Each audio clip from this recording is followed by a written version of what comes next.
Hey guys, so in this video we're going to be discussing chapter 19. This goes over infections specifically of the skin and eyes. Some of this we've already kind of dabbled in, and whenever we get to that point, I'll just mention the high points and then keep going. So with that, let's go ahead and get started.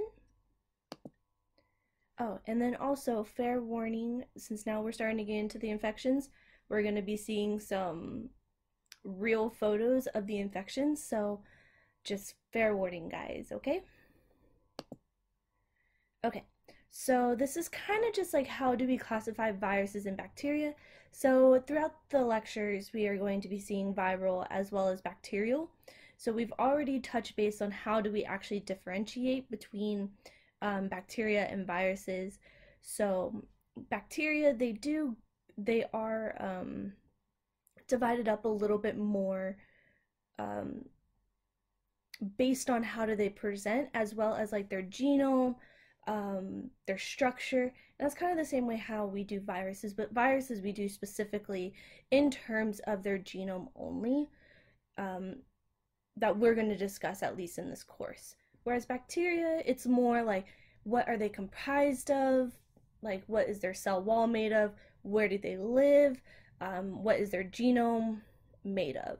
So that's kind of the big picture. I'm not too concerned about you actually knowing like the phylogeny behind it, so I wouldn't even stress about it. Okay, so with that, skin, he is the biggest organ that we do have. So there are multiple layers. We've kind of already touched base on this, but we have the epidermis, the dermis, and the hypodermis. So the epidermis, it's 5 layers, and it secretes substances in order to prevent water loss of us. And then the dermis, this is where all the connective tissue is, that has the white blood cells as well as the fibroblasts in order to aid in injury if something happens, mast cells, macrophages, and also this is where all the blood is, the nerves, everything. So this is probably the most diverse of the skin. So this is where it houses more, I guess, the important materials of the host. And then we have the hypodermis, which is solely comprised of adipose, which is fat, as well as connective tissue. So that's kind of just the big points that I want you to get. But as we go through this lecture, I am going to zoom in on certain areas of the skin and eyes. Okay, so with that, let's talk about the skin.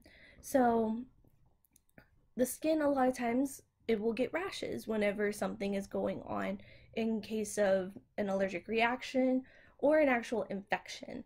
So a rash is defined as a change in color and texture of the skin. So whether it be like bumpy or smooth or red or lack of color or purple, depending on if it's infectious or not, we'll say that it's a rash. There are 2 main types that I want you to know.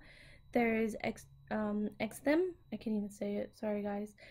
This is where the rash is widespread, and a lot of times it's accompanied by systemic symptoms such as fever. Malaise is general weakness, and then also followed with a headache.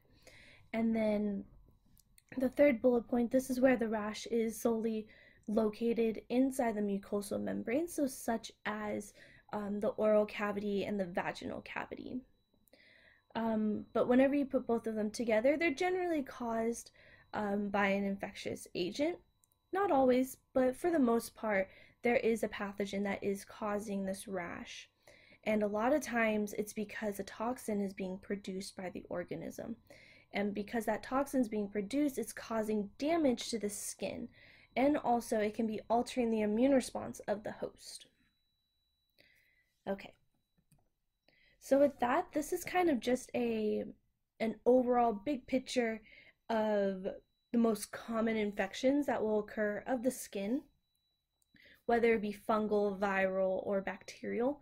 So this is, like I said, this is kind of like the big picture. We are going to touch base on like the chicken pox. I believe we're going to even talk a little bit about the measles and mumps. We're going to talk about some candidiasis as well as like gangrene and I believe some folliculitis, which is a bacterial infection of like your scalp, like your hair follicle, if I remember correctly. So with that, let's go into the different types of rashes. So there are 5 different types of rashes that I do want you to be able to recognize.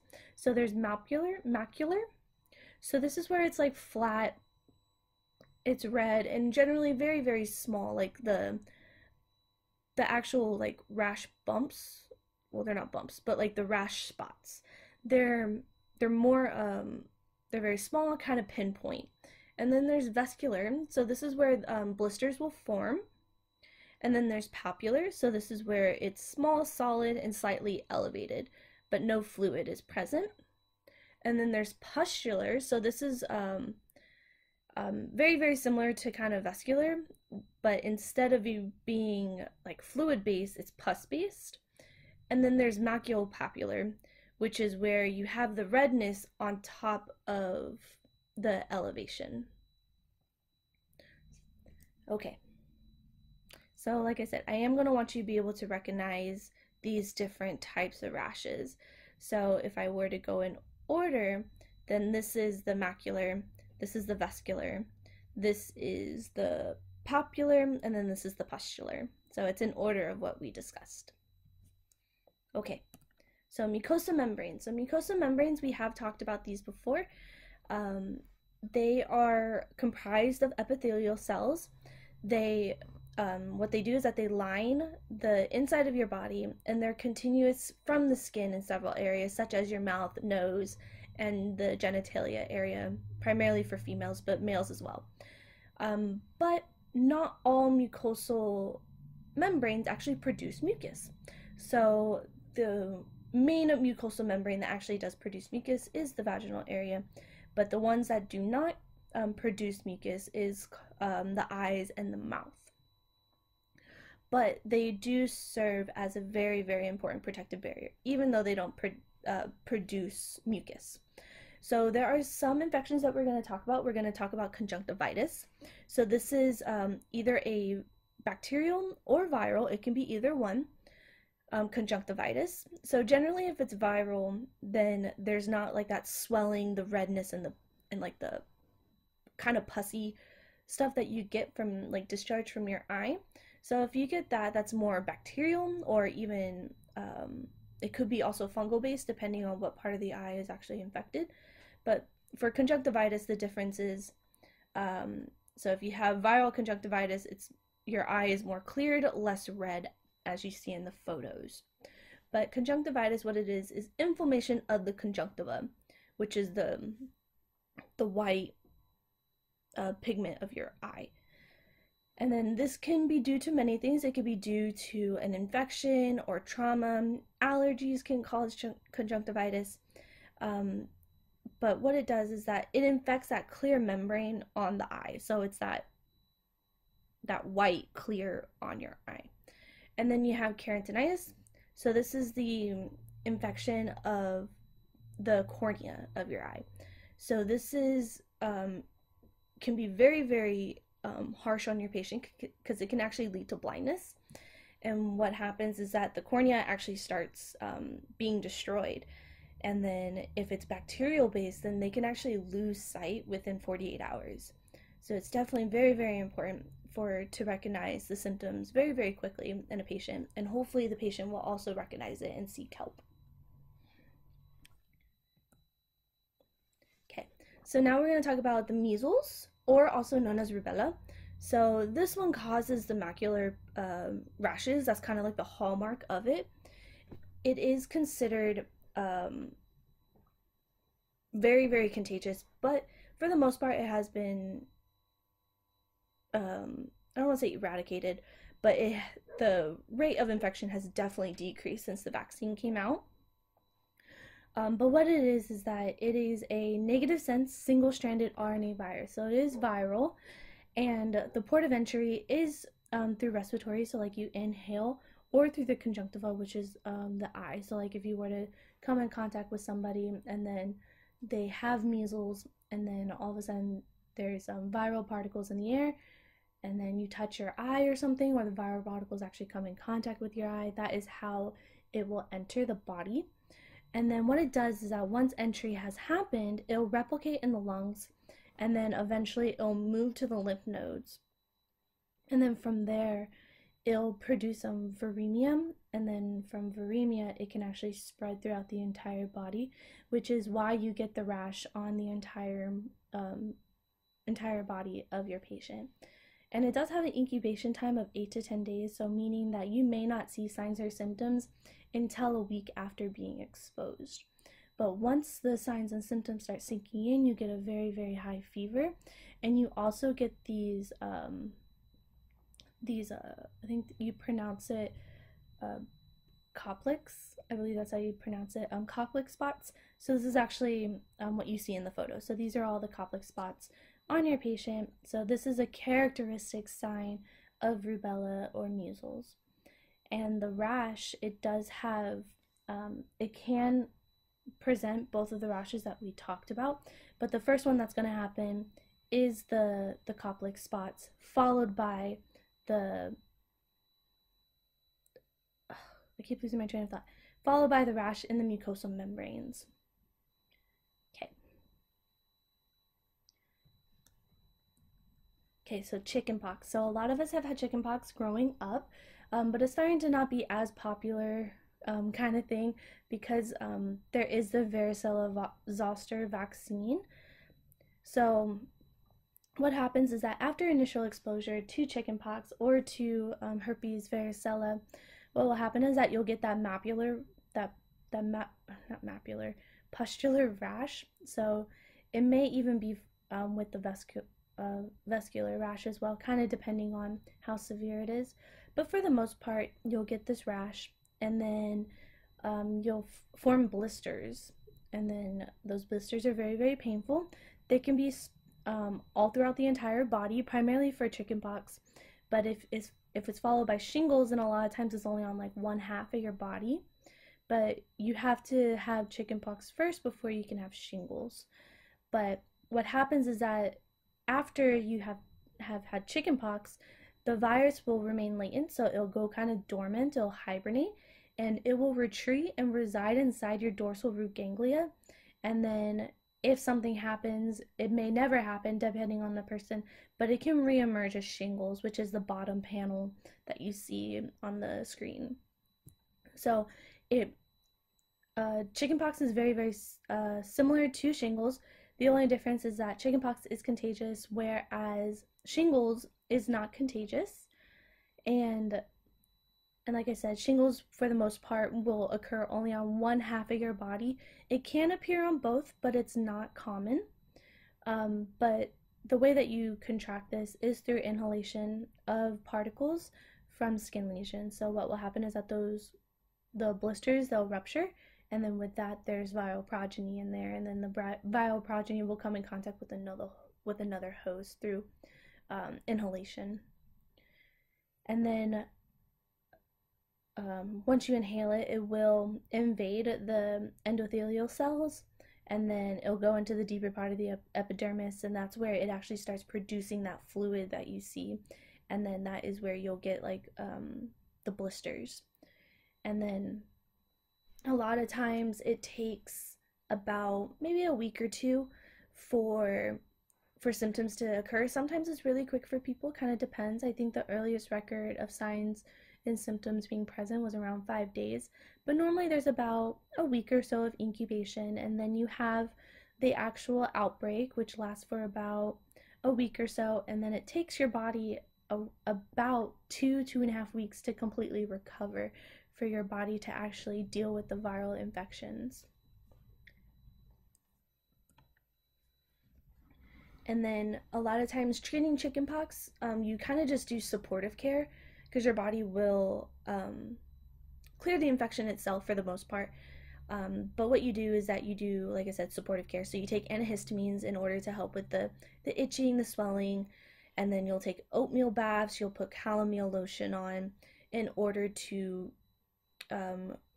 reduce the redness and everything. And then also you can take some acetaminophen or Tylenol in order to reduce pain and fever if necessary.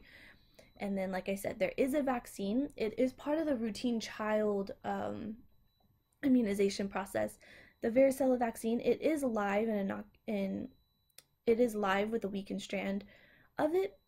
And then what will also happen is that you'll get the child vaccine, but then as you get older, our immune systems get weaker. So a lot of times whenever your immune system gets weaker, it doesn't keep that initial varicella zoster virus in check from reemerging. So in order to help our immune system to make sure that you don't have a reoccurrence of an outbreak, you normally get a varicella zoster, another round of it, in order to prevent shingles. You can also get it earlier, but it's primarily for the elderly. So I believe it says 60 on here, but I think they're starting to recommend around the age of 55. Okay, so I believe I have like one or two more slides on herpes. So that was the varicella zoster, so that was the chickenpox and shingles. Now we're going to talk about the cold sore, which is the genital herpes, which is caused by a different group of herpes virus. This is the herpes simplex. So he kind of does the same thing. He does infect the skin mucosal layer, but he also infects the central nervous system. And then the way that it's transmitted is different. This is through direct contact with the mucosal surface or through the epidermis. So if you were, let's say for example, your boyfriend has a cold sore, or your girlfriend, whoever it may be, they have a cold sore, you kiss your partner, and then that is direct contact. So if you come in direct contact with the sore, the likelihood is that now you have it, and then you'll have your first outbreak, assuming you have never had one before. But also something that's very, very fascinating about herpes simplex is that you can actually be exposed to it, and it can go, your immune system can make it go completely dormant, and you may actually never have an outbreak ever in your life, but you actually still have the virus inside of you. It's a very, very fascinating virus. If y'all haven't noticed, I'm kind of obsessed with him. But the likelihood is that after you have your first exposure to it, you will have an outbreak. It'll produce those same blister-like rash. So if you have oral, then it'll be on your lips. Sometimes it can even be inside your mouth. It kind of depends on the severity. Or if you've been exposed because of sexual contact, then it'll be on your genitalia, which includes your anal region as well. So a lot of times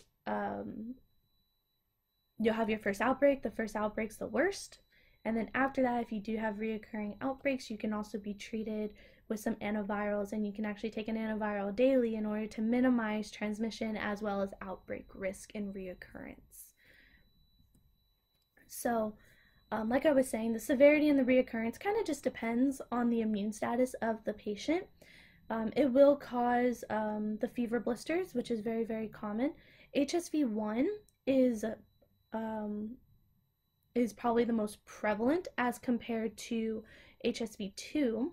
So HSV1 causes oral as well as genitalia. It can infect both mucosal regions, whereas HSV2 is the genitalia only. As of right now, does not mean it can't eventually infect the oral mucosa, but they act the same. They really do. But sometimes with herpes simplex, it can also cause infection or rashes outside of the mouth or the genitalia region. It can cause lesions on the feet, on the fingers, which is more common around healthcare workers. So if that happens, then it's herpetic whitlow.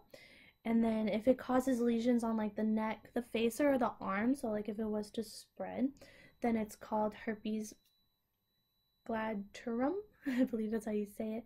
Or if it causes infection in your eye, so in your cornea, it's keratinitis. So this can actually can also lead to blindness. And then, like I said, you can take antivirals. So the big guy that normally, the two most common that are now being prescribed is valcyclovir and furaciclovir. So alcyclovir, the first one, he He's kind of old. He was one of the more the originals in order to treat herpes simplex, but now it's starting to come more with valcyclovir, also known as Valtrex. But what it does is that it inactivates HSV1 from actually using DNA polymerase to make viral DNA. So it stops the replication process of a herpes simplex. So like I said, you can take it just solely whenever your patient has an outbreak, or they can take it whenever, if they have had reoccurring outbreaks, then they can take it as kind of like a multivitamin. So there's always antivirals in their system in order to aid in minimal outbreaks. So with that, here are some images. So the first one is just the standard cold sore that you see on your lip. And then the second one is the herpetic whitlow, whenever you get it on your hands. And then this one is also a herpes simplex. So this is where, what's it called?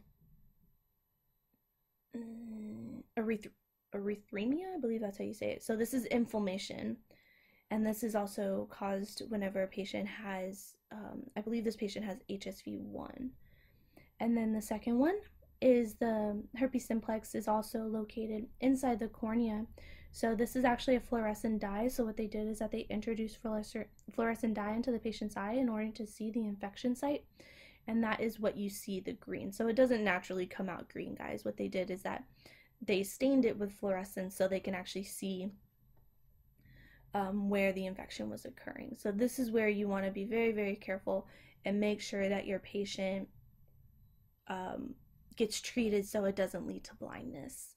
And then also there is an animation right here. I'm not going to play it. You're more than welcome to watch it at your leisure. Okay, so with that, now we're going to go into HPV. So this is genital warts, or warts actually in general. So, or also known as human papilloma virus. So there are many types of HPV. So if you've ever had like a wart like on your hand, on your knees, or on your foot, they're very, very common, especially like if you go to like gym and use like communal showers. That's why you always want to wear like flip-flops and everything. Make sure like your stuff doesn't touch like the floor or anything, because that is actually how it's transmitted. It's transmitted through direct contact. But the ones that cause like the warts on like your hands, your knees, or on your feet, the plantar warts, those ones are generally caused by like, I believe it's like subtype 56 and subtype 54 of HPV. So those are not the ones that actually cause the genital warts or the cervical cancer. But it is still a wart, which is perfectly fine. Most people, they clear up on themselves, or you can freeze them off or get them removed. They're not a big deal. They're more of a nuisance than anything. But what it does, we've already talked sort of about this, where it will enter the cell, and then what will happen is that it will replicate inside the skin cells, and then the HPV DNA will leave, and then it will go create more viral progeny, and then it'll continue on infecting other cells. And then as it does that, it's actually taking advantage of the fact of how cells replicate. And whenever it does that, whenever it infects a cell, it will not allow the cell to undergo apoptosis. And then since it's not undergoing apoptosis, it enters uncontrolled cell division, and that is where you actually get the wart. So that is the area of where the HPV is, and then you're getting uncontrolled skin division essentially, and that is what is creating the bumps. So general treatment, so depending on the severity of it, you can actually get this like over the counter, but if it is multiple or if it's reoccurring, you can have them frozen off. You can have them burned or surgically removed depending on the area. The ones that actually do cause the genital warts are the HPV 6, 11, 16, and 18. So 6 and 11, these are the ones that infect the mucosal membrane of the anogenital region. So the penis and the anus, or the vagina and the anus, depending on gender. And then subtype 16 and 18, these ones are specifically linked to cervical cancer. So if a patient comes back HPV positive, what they'll do is that from that they will want to determine the subtype as well. And then if your patient has type 16 or 18, they are at risk, at higher risk of cervical cancer. But there is a vaccine available. So this is administered to your patient, so male or female. Ideally, you want to give it to them before they are sexually active in order to ensure that the vaccine was given correctly and the fact that they don't already have HPV and not know it.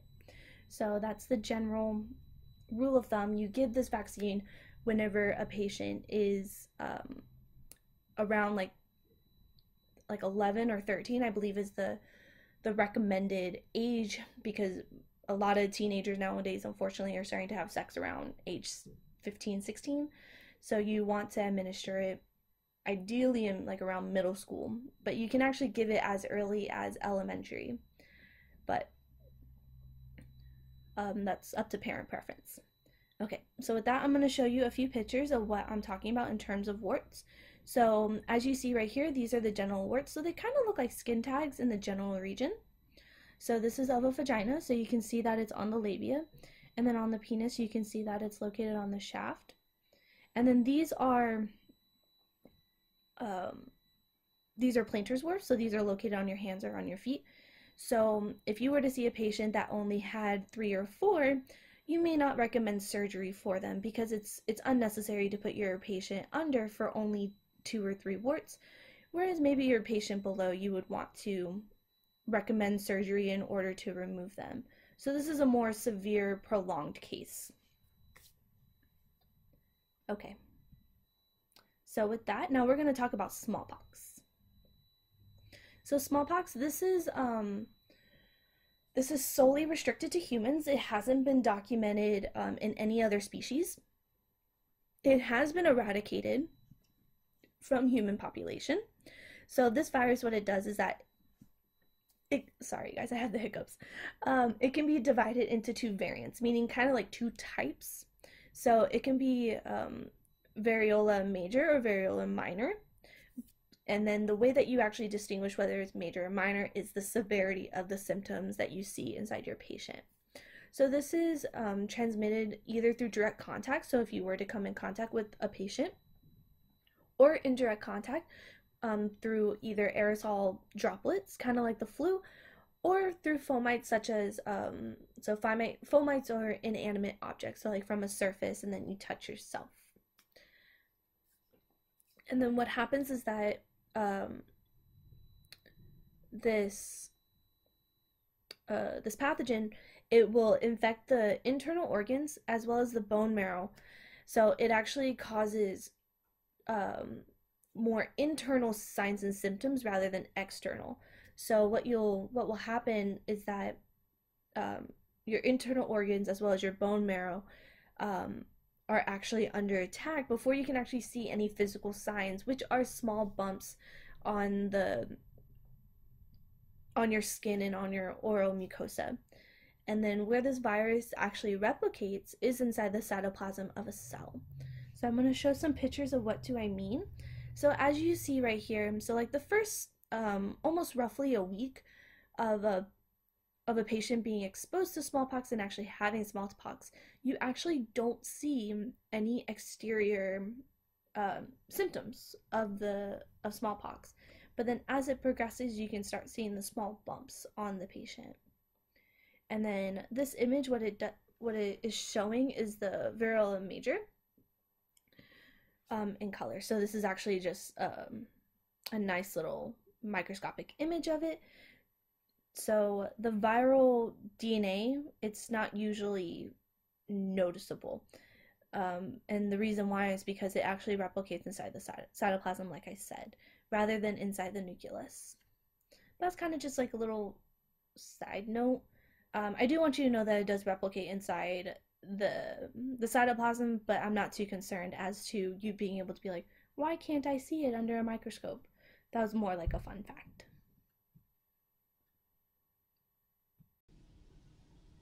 Okay, so now let's talk about staph infections of the skin.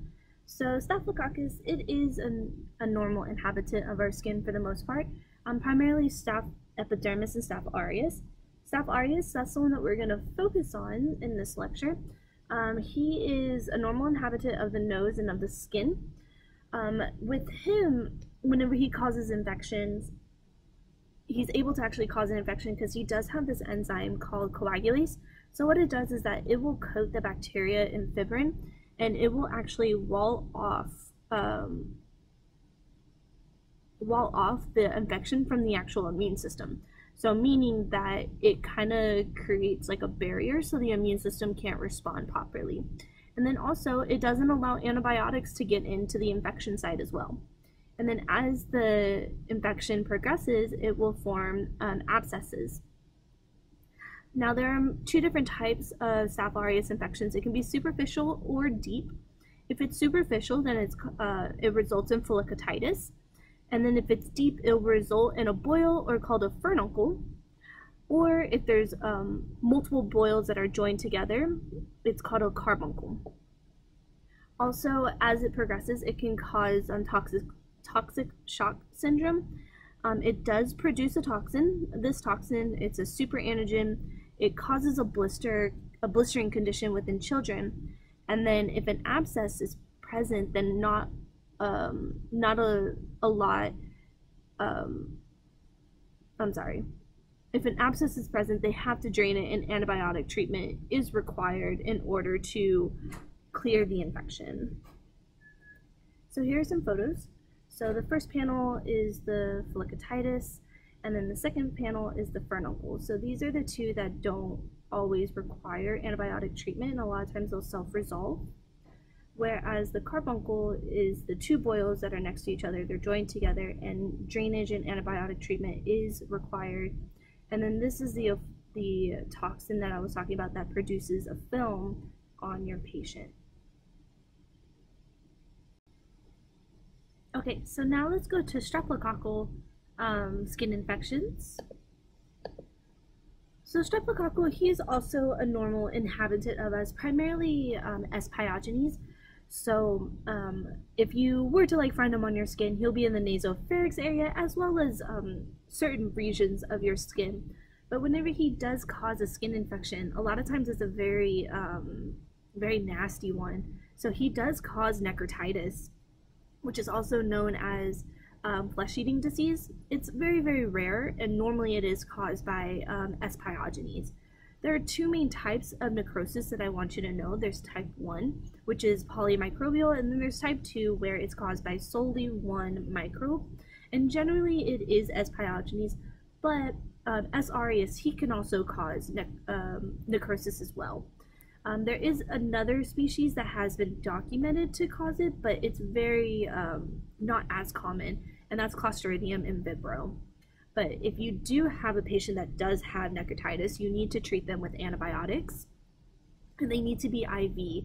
And the reason why they need to be IV is so that the antibiotics can work more quickly, more efficiently, as compared to if you gave them an oral antibiotic. It won't, it'll be efficient, it'll be effective, but not efficient, because it will take longer for that medication to be metabolized as compared to IV. It just completely bypasses the digestive system and goes directly into the circulation. So if you have a patient that has it, you definitely want to give them IV antibiotics. So with that, let's talk about some virulence factors of strep pyogenes. So he does have a capsule, so that allows him not to be phagocytosed. And then he also does have this M protein, which is kind of like a pillar structure, and what it does is that it helps bind, it helps with adhesion. And then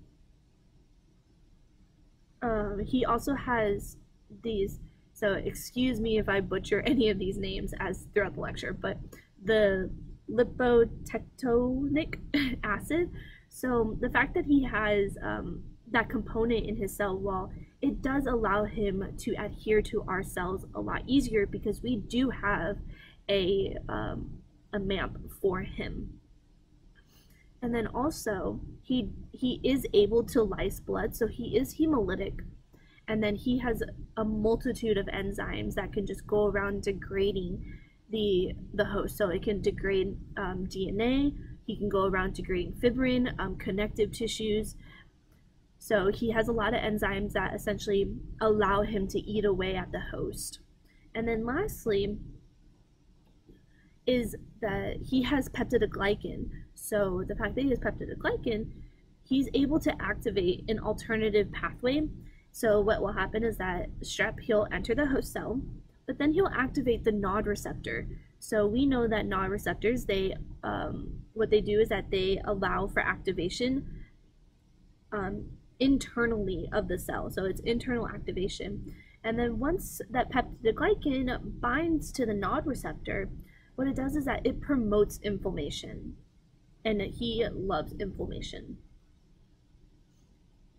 Okay. Also, strep, he can produce exotoxins, and the exotoxins that he does produce, they are super antigens. So what happens is that in response to this exotoxin being produced, a huge number of cytokines will be released, and with that also leads to excessive inflammation. And with excessive inflammation too quickly can lead to shock, and then shock can also lead to death. So also with the exotoxin, it is associated with scarlet fever, toxic shock syndrome, and then with that it can also lead to necrosis within your patient. I'm not too concerned about the third bullet point, but just know that he is hemolytic, meaning that he can lyse red blood cells. That's all I want you to know, at least for that bullet point. And then also other diseases that are associated with strep infections of the skin is rheumatic fever. So this is inflammation of the heart, joints, skin, or brain. And I'll show you pictures of rheumatic fever. The second one, I'm not going to attempt to say it, but what it is that it's a dermal infection that will spread to the lymph nodes, to the local lymph nodes of the strep infection. So let's say that you have a strep infection on your arm, the most close local lymph node would be like in your armpit. So you would see excessive dermal infection around that area. And then cellulitis, this is where it's non-necrotic, where you still have all the inflammation, but there is no tissue death occurring, but there is tissue damage occurring because of the excessive inflammation of the dermis. So here are some photos.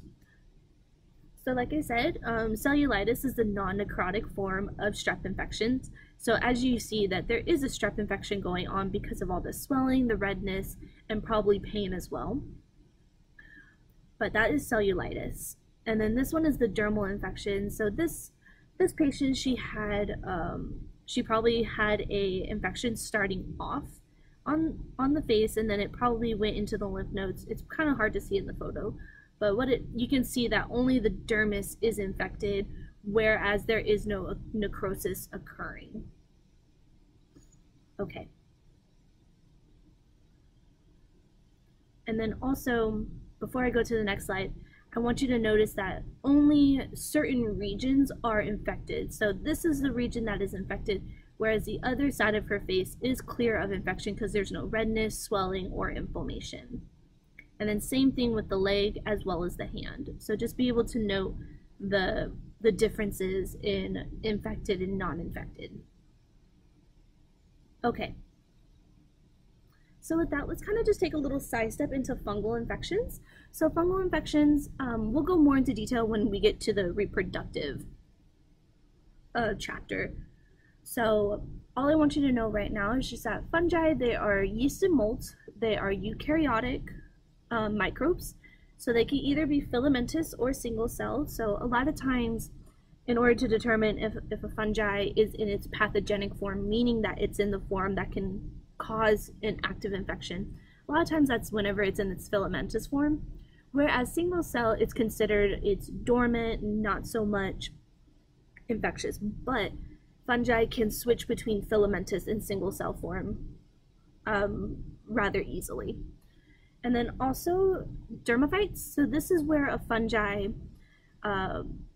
they love skin. So that is why they're called dermatophytes, excuse me.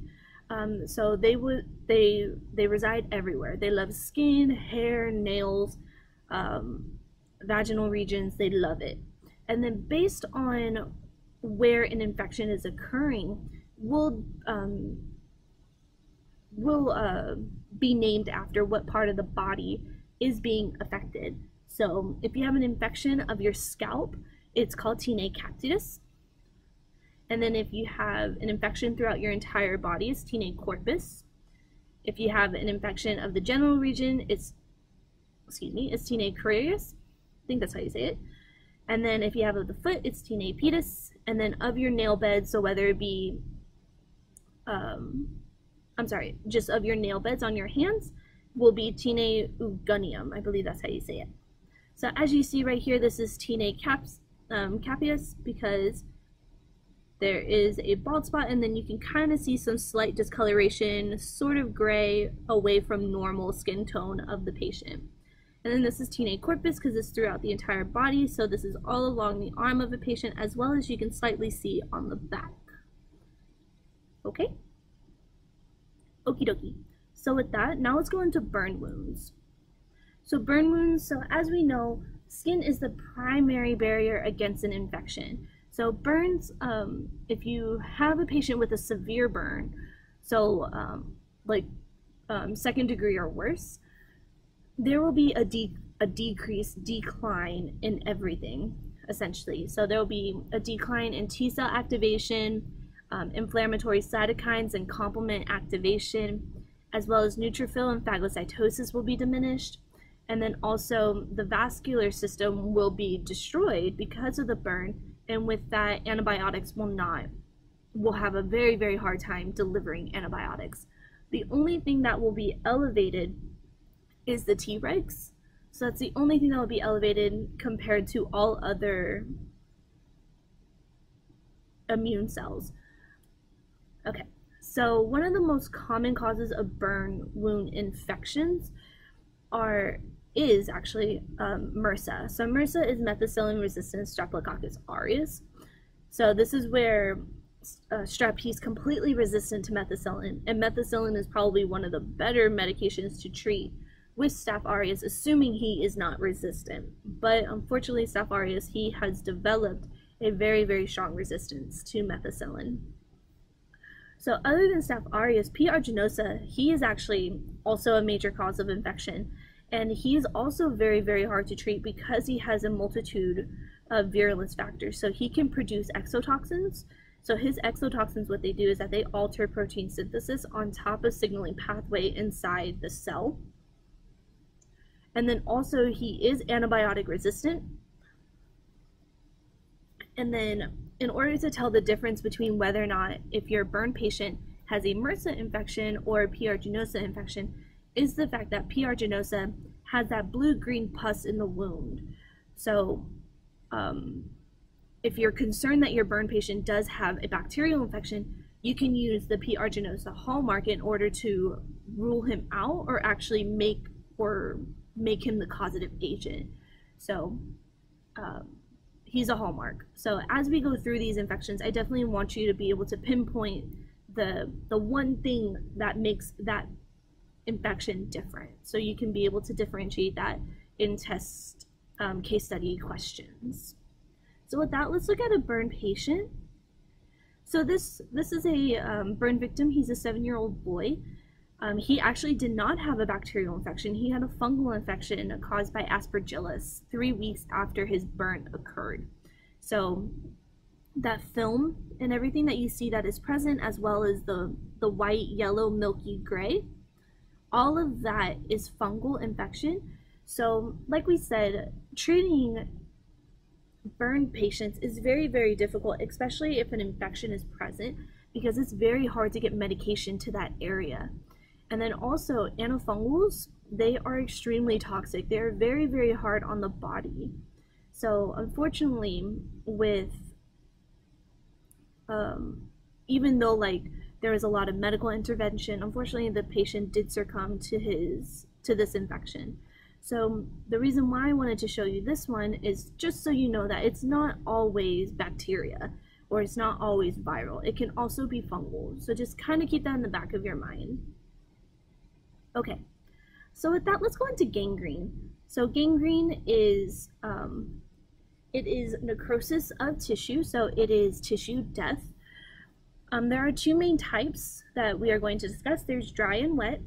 Dry is where it's not caused by an infection. It's mainly caused actually by severe frostbite, or actually in patients that have uncontrolled diabetes or certain autoimmune diseases can make a patient more prevalent to dry gangrene. So if you have a patient that is diabetic and their diabetes is not well regulated, you want to make sure that you're always checking their feet, because a lot of times diabetic patients, if it is uncontrolled, they will actually have some nerve damage and they don't have any sensation in their extremities, primarily in their feet. So let's say your patient, he was diabetic, he came to the hospital because he noticed a black ulcer, but then all of a sudden you look at his feet and it's actually there's an infection going on because of the fact that he could not feel that he had a wound on his foot. So that's why if you have a diabetic patient, you want to make sure that they are always checking their feet. And then also, if they're in your care, make sure you're checking their feet also for them and to teach them. So that's for dry gangrene. So that's normally not caused by an infection. But wet gangrene is where necrosis is present because of the infection. So like it was caused by a bacterium. So a lot of times it's Clostridium is one of the ones that will cause the wet gangrene. And this can affect either internal or external of the body. It doesn't matter. There is something called Fournier's gangrene. So this is where it's actually of the genitalia region. So, but it is classified as a wet gangrene because it is caused by an infection. And then also the reason why it's classified as a wet why it kind of has its own little subsection is because it does produce excessive amount of gas. So as you probably saw in lab, whenever we deal with a Clostridium species, he's very, very stinky. And that's why, because he's producing so much gas, and that's the foul smell that you will smell on your patient if they have gangrene or even C. diff. So C. diff is a very, very distinct smell, and it's also very, very contagious. So just if you do have a foul smelling infection, always look for Clostridium, because he's probably one of the more smelly ones on top of P. aeruginosa. Okay. I believe that was it. Oh, also with gangrene, it's not just associated with just any limbs. It can be throughout the entire body, as I said, in the internal or external parts. Sometimes students get confused because for the most part you see gangrene on extremities, but gangrene can occur elsewhere other than limbs. So any part can be affected. Okay. So a little bit more on gangrene, and then we're going to go into eye infections. So with gangrene, like I said, it's commonly caused by Clostridium species, primarily Clostridium perfringens, I believe that's how you say it. He is considered a true saprophyte, meaning he can only grow successfully in dead tissue. So that is why he's always producing excessive toxins in order to promote tissue death within the host, so he can advance and continue to grow. And like I said, he does produce a lot of gas, so meaning that he's highly fermentive. So he will ferment until the day he is dead, and they will produce very, very foul smelling gases. And to me, they kind of smell like so if you ever had food poisoning, you threw up, and then unfortunately like you're smelling your throat because you're in the aftermath of it, and then on top of rotten eggs, so sulfur smelling. That is what Clostridium smells to me. It's pretty gross. I really hope none of y'all experience it, But unfortunately, as nurses, you probably will come across at least one patient that has a Clostridium infection. But you're going to be nurses, so you got to hear it. Okay, so that's all I want to wrap up on gas gangrene. With that, let's go ahead and go into eye infections. So eye infections, we kind of already dabbled in it, but let's go ahead and talk a little bit more in detail about it. So pink eye is kind of like the general term for conjunctivitis, which is inflammation of the conjunctiva. And inflammation of the conjunctiva can result from a plethora of things. So it can result from a direct infection of a pathogen, whether it be viral or bacterial, or it can result from trauma. So like if you like contact lenses or something, like you slightly abrased your eye, like when it, like they're dry or something, or simply allergies can cause irritation or inflammation of your conjunctiva. And then there's keratinous.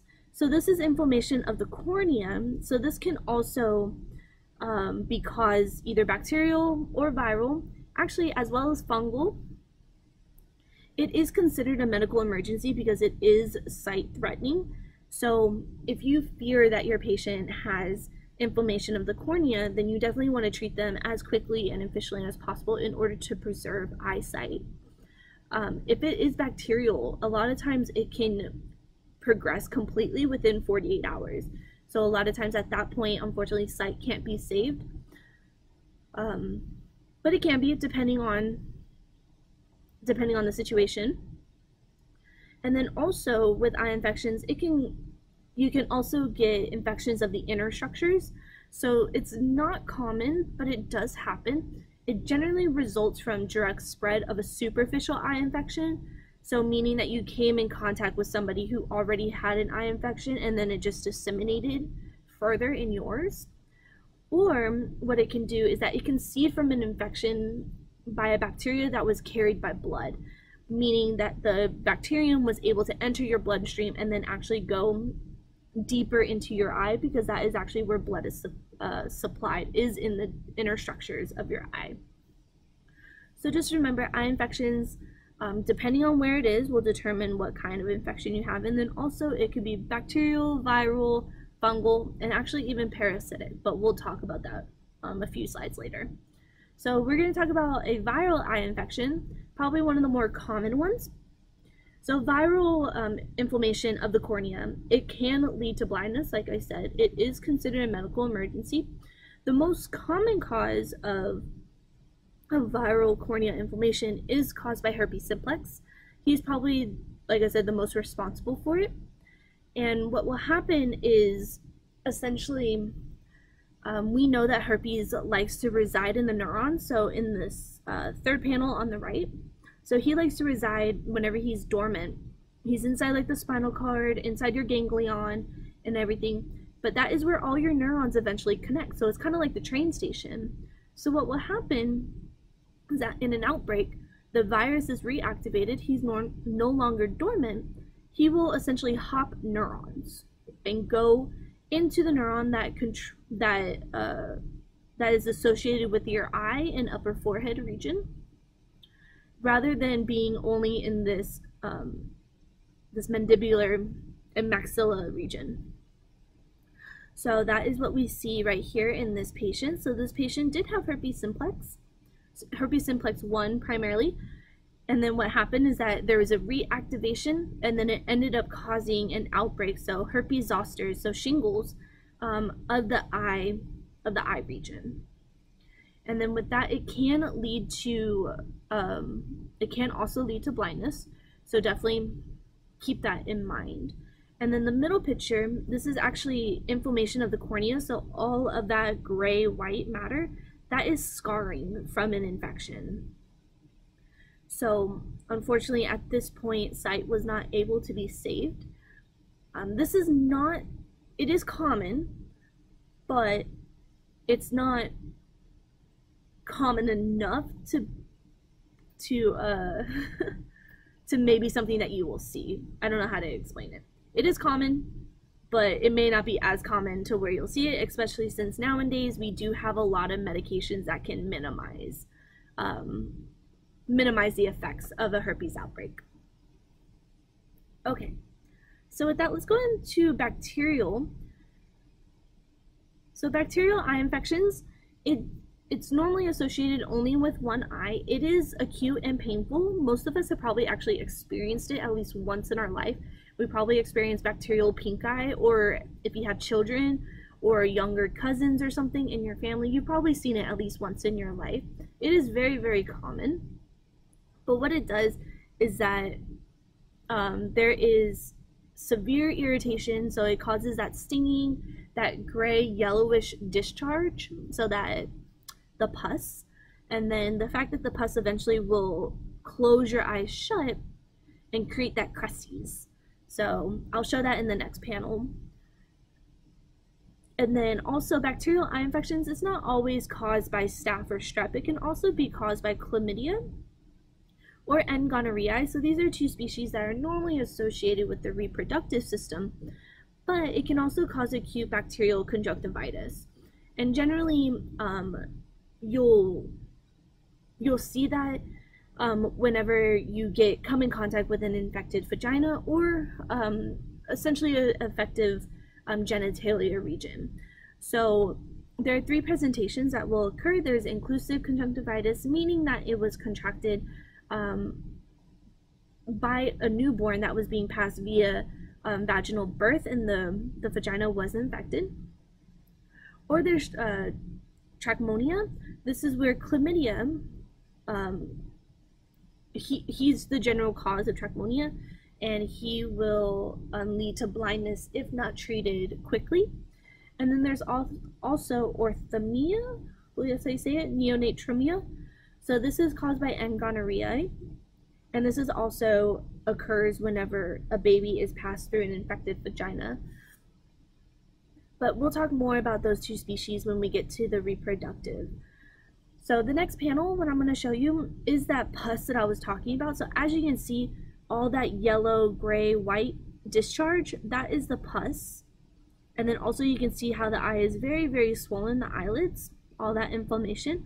So this is that pus is a hallmark of a bacterial eye infection, whereas as we saw up here in a viral, there is no pus present. So that is the difference between whether or not if you're determining if it's bacterial or viral. That's the main one.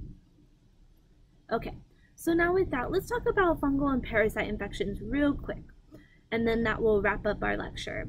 So fungi and parasites, it's generally very, very hard for them to penetrate the eye, solely because they are not able to disseminate past the epithelium of our cornea. But it does happen, and whenever it does happen, there's inflammation, necrosis of the eye, as well as blindness if it progresses. And wearing contact lenses or having trauma directly to your eye, like a foreign body enter, that is generally the main cause of a fungal or parasitic eye infection. So fungi that will cause inflammation of the cornea, it's normally caused by Aspergillus or Candida species. Aspergillus is part of the environment, like it's all around us. And then Candida, he's a normal microbe of our body. And then we have parasites. So this is, if you get a parasite infection of your eye, it's generally caused by a protozoa or an amoeba. They are also found everywhere in nature, as well as heating, ventilation equipment, and sometimes even sewage systems. So they're always around us, but generally they don't cause us any harm. So, but we'll go more into different parasite and fungal infections because they're more prevalent in other parts of the body as compared to eye and skin infections. So the next two slides are just going to show you some pretty pictures. So this is actually Candida, so I just wanted to show you a picture, and then this is Aspergillus in its Canidia state. So I'm not going to expect you to know the Canidia or Canidia spore or pseudohyphae. I just wanted to show you pretty pictures of the fungi since I love them so much. But the next slide, I do want to point out that this patient, he did have an amoeba eye infection. So that ring that you see right here, that is a hallmark of a parasite infection. And a lot of times, whenever you have a parasite eye infection, it can actually go into the brain and cause a cyst inside brain tissue. So that is the cyst formation right here. And you don't want cyst formation in your brain. It can cause a lot of issues, and eventually it can actually maybe even cause death depending on the parasite. So ideally you don't want anything in your brain, because if you have anything in your brain, it's extremely hard to treat because you can't get medication. There's not a lot of medication that can cross the blood-brain barrier. Okay, so with that, it'll wrap up our lecture. So we talked about the basic anatomy of skin and eye. We talked about the different types of rashes, and I do want you to know how to differentiate the different rashes if I were to give you pictures. We did talk about various skin infections, so I do want you to know the examples and the symptoms and then treatments if necessary. And then also with that, you should be able to differentiate between bacterial, viral, and fungal. We did talk a lot about burn wounds as well as gas gangrene. And then we did dabble a little bit in eye infections that are caused by viral, bacterial, parasitic. So same thing with the bacterial. I do want you, with the skin infections, I'm sorry, I do want you to be able to differentiate between various eye infections as well. So like the hallmark, for example, the hallmark of an eye infection caused by a parasite is that gray ring halo within the eye that you can see. And then, for example, bacterial eye infections, the hallmark is that pus formation, whereas viral doesn't have pus formation. Okay, so if you have any questions, definitely let me know. Thank you for sticking around, and I'll see you all in class.